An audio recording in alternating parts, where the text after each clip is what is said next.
ভৰিখন পানীত থৈ পেলাই আগত এটা waterfall আৰু এইফালেদি পানী বৈ অলপমান টাইম এনেকৈ স্পেণ্ড কৰি পেলাই খুব ভাল লাগে তো লাষ্ট ব্লগটো এইখনি জেগা পাই আমি ওপৰলৈ গৈছিলোঁ এইফালে আগলৈ ওপৰলৈ গৈছিলোঁ তো welcome to my channel Debosvlog এতিয়া আমি গৈ আছোঁ বেলেগ এটা ডেষ্টিনেশ্যন তললৈ যাই লওঁ তলৰ পৰা ক'ত যাওঁ কি কৰোঁ দেখাই আছোঁ আৰু ইয়াতে আছে এটা মন্দিৰ যোনটো শিৱ মন্দিৰ আৰু সেই শিৱ মন্দিৰটোৰ নামেই শিৱকুণ্ড পিকনিক স্পট বুলি জনা যায় আৰু ইয়ালৈকে আহি পেলাই তালৈ এপাক নগ'লে মনটো ভাল নালাগে তো তাৰ পৰা পাই আহোঁগৈ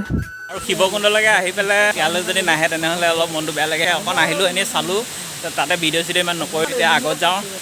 তো পেণ্টটো পূৰা তিতিয়া আছে লাহে লাহে অলপ অলপ শুকাইছে আৰু এতিয়া পেণ্ট পিন্ধি থাকিলে খজুৱাই বুলি কয় কিন্তু নোখোজে কাৰণ এইটো বহুতি পানীত ফুল চুল লৈ পেলাই সেৱা চেৱা কৰিবলৈ আগত শিৱ মন্দিৰ এটা আছে শিৱ মন্দিৰটো সেৱা চেৱা কৰিব পাৰে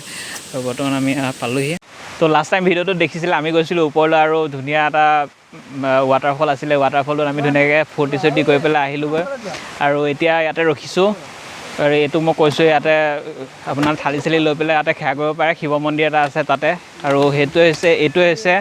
শিৱকুণ্ড পিকনিক স্পট ইয়াতে পিকনিকৰ সময়ত পূৰা মানুহ হৈ থাকে চবফালে মানুহ একদম মানে এটা ফেমাছ পিকনিক স্পট বুলি ক'ব পাৰি আমচৈ শিৱকুণ্ড পিকনিক স্পট তো এতিয়া শিৱকুণ্ড পিকনিক স্পটৰ পৰা ওলালোঁ আৰু এতিয়া আগত ক'ত যাওঁ তাকে চাম আগত গৈ পেলাই কৈ আছোঁ মই ক'ত যাওঁ প্ৰথমতে ভিডিঅ'টো যোনফালে আহিবলৈ চেষ্টাটো কৰিছিলোঁ তাৰপৰা হাতী ওলালে বুলি আমি গুচি গৈছিলোঁ সেইফালে অকণ আগলৈ আহিছোঁ আৰু ইয়াতে বেছি দূৰ নাযাওঁ অকণমান আগলৈ আহিছোঁ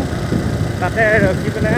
আমি বৰ্তমান শিৱকুণ্ডৰ পৰা ওপৰলৈ আহিছোঁ আৰু ইয়াৰ পৰা অলপ আগলৈ গ'লে আমি ৱেষ্ট কাৰ্বিৰং পামগৈ সুন্দৰ এটা প্ৰাকৃতিক মনোমোহা পৰিৱেশ আৰু যিহেতু এতিয়া সময় হৈছে 2টা আৰু আমি বেছি আগলৈ যাব নোৱাৰিম আৰু ঘৰলৈ উভতিব লাগিব ঘৰলৈ উভতোতে প্ৰায় 2 ঘণ্টামান লাগিব সেইকাৰণে আমি অলপ আগলৈ যাওঁ আৰু সুন্দৰ মনোমোহা পৰিৱেশটো অলপ উপভোগ কৰোঁ ইয়াতে ৱেষ্ট কাৰ্বিআংলং এডোখৰ পৰা পৰে এডোখৰ পৰা ৱেষ্ট কাৰ্বিআংলং পৰে আৰু আগলৈ আমি যাম এতিয়া তো এইখিনিৰ পৰা ৱেষ্ট কাৰ্বিআংলং আৰু ইয়াতে দোকান এখন পাইছোঁ ইয়াতে ৰখোঁ আৰু আগলৈ বেছি নাযাওঁ আৰু চাগে তো শিৱকুণ্ডৰ পৰা বহুত ওপৰলৈ আহিলোঁ আৰু বহুত মানে কি 2-3 কিলোমিটাৰ ওপৰলৈ আহিলোঁ আৰু ইয়াতে ৰখিছোঁ 5 কিলোমিটাৰমান আহিছোঁ ন 5 কিলোমিটাৰমান ওপৰলৈ আহিলোঁ আৰু ইয়াতে ৰখিছোঁ অলপমান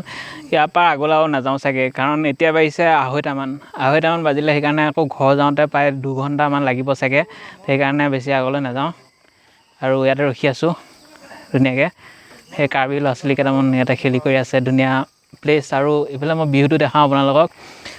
এইফালে ওপৰলৈকে বহুত ধুনীয়া ভিউ চবফালে আগতে এবাৰ আহিছিলোঁ আৰু তেতিয়া বাৰিষা কাল নাছিলে কিন্তু এতিয়া বাৰিষা কালত মানে পাহাৰৰ চাইডে আহিলে বেছি ভাল লাগে আৰু ইয়াতে ৰখি আছোঁ এই কাৰ্বি পোৱালিকেইটা মানে খেলি আছে দিছে ল'ৰা ছোৱালীকেইটাই আৰু ধুনীয়া এটা জেগা এইফালে দেখাইছোঁ আপোনালোকক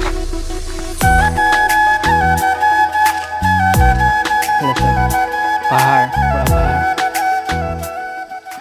তো ঘৰৰ পৰা বহুত দূৰত এনেকৈ অলপ টাইম স্পেণ্ড কৰি পেলাই কেতিয়াবা ভাল লাগে আৰু এনেকুৱা বহুত দিনৰ মূৰত এনেকৈ ওলাই আহিছোঁ আৰু সেইকাৰণে বেছি ভাল লাগিছে প্লেচটো খুব মজা এনেকৈ ৰিলেক্স ফিল কৰিব পৰা যায় কেতিয়াবা এনেকৈ ওলাই আহি পেলাই পাহাৰীয়া চাইডে ওলাই আহি পেলাই ৰিলেক্স ফিল কৰিব পৰা যায় আমাৰ ৰহাৰপাৰা ভাল প্লেচ বুলি ক'বলৈ গ'লে এই আমচৈ ফালে ধুনীয়া জেগা ইয়ালৈকে আহি পেলাই ভাল লাগিছে সেইকাৰণে অকণ আগলৈ যাওঁ বুলি ভাবিছোঁ অকণমান যাম বেছি দূৰ নহয় 5 কিলোমিটাৰমান যাম আৰু 5 কিলোমিটাৰমান গৈ পেলাই কিনো পাওঁ দেখাব চেষ্টা কৰিম তো চাই থাকক আগলৈ যাওঁ তো এতিয়া আহি পালোঁ প্ৰায় 5 কিলোমিটাৰমান দূৰত আৰু ইয়াতে বহুত ধুনীয়া লাগিছে জেগাটো মই যদি আপোনালোকক বেক দি দেখাওঁ সেইফালেদি ৰাস্তা দি আহিছিলোঁ আৰু পিছফালে চাওক পাহাৰ পূৰা একদম তো পাহাৰৰ বেছি ধুনীয়া ভিউটো পাবলৈ লাহে লাহে ষ্টাৰ্ট হৈছে আৰু ইয়াতে আমি বাইকখন ৰখালোঁ আৰু এইফালে কি ধুনীয়া প্লেচ চাওক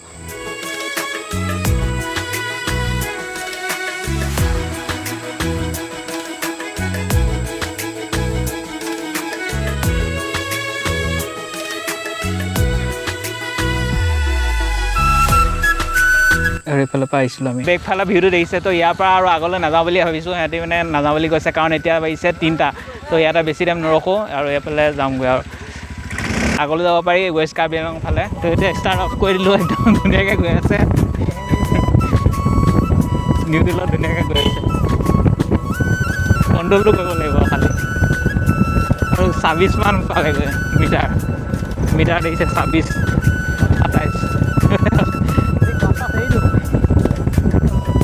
27 ক্লাছ 8 যাব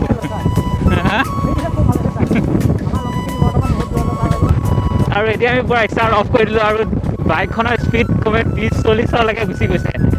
তো ক্লাছডাল এৰিলো 40-45 মান পাব, গতিকে তেওঁ মানে টাৰ্ণিং নহয়, সেইকাৰণে অলপ ক্লাছ মাৰি যাব লগা হৈছে, কিন্তু স্পীড বহুত আছে। এতিয়া পাইছোঁ এই আমচৰি চাৰিআলি, আৰু ইয়াতে পানী বটল অলপ লওঁ বোলো। পাহাৰৰ ওপৰত মানে এনেকুৱা দোকান চোকান নাছিলে ইমান, পানী বটল এটা লওঁ, পানী অলপ খাই পেলাই আকৌ যামগৈ। এতিয়া ডাইৰেক্ট ঘৰলৈ যাম আৰু বেলেগত নৰখোঁ চাগে। তো আগত ক'ৰবাত ৰখিলে দেখাম, আৰু ঘৰত গৈ পেলাই ভ্লগটো এণ্ড কৰিম। তো ভ্লগটো চাই থাকক। তো ভিডিঅ'টো ঘৰলৈ এণ্ডিং কৰাৰ কথা আছিল, কিন্তু এণ্ডিং কৰা নহ'ল। এতিয়া যেতিয়া এডিট কৰিছিলোঁ তেতিয়াই গম পাইছোঁ যে সেইটো এণ্ডিং কৰা নহ'ল, তো সেইকাৰণে এণ্ডিং কৰিব লৈছোঁ। আমচৰিলৈ যোৱা প্ৰায় 3টামান ভ্লগ এতিয়ালৈকে আপলোড কৰিলোঁ, এইটো সৈতে 3টা হ'ব চাগে। গোটেইকেইটা চাই কেনেকুৱা পালে জনাব, যদি চোৱা নাই প্লে'লিষ্ট বনাই থৈছোঁ, গোটেইকেইটা চাবগৈ, আৰু ভাল লাগিলে লাইক শ্বেয়াৰ কমেণ্ট কৰিব। এনেকৈ আৰু এপিছ'ড মই বনাবলৈ চেষ্টা কৰিম। নতুন ভ্লগ বহুতকেইটা আহি আছে, তো ছাবস্ক্ৰাইব কৰি থ'ব। নতুন এটা ভিডিঅ' লগ পাম, তেতিয়ালৈকে বাই বাই।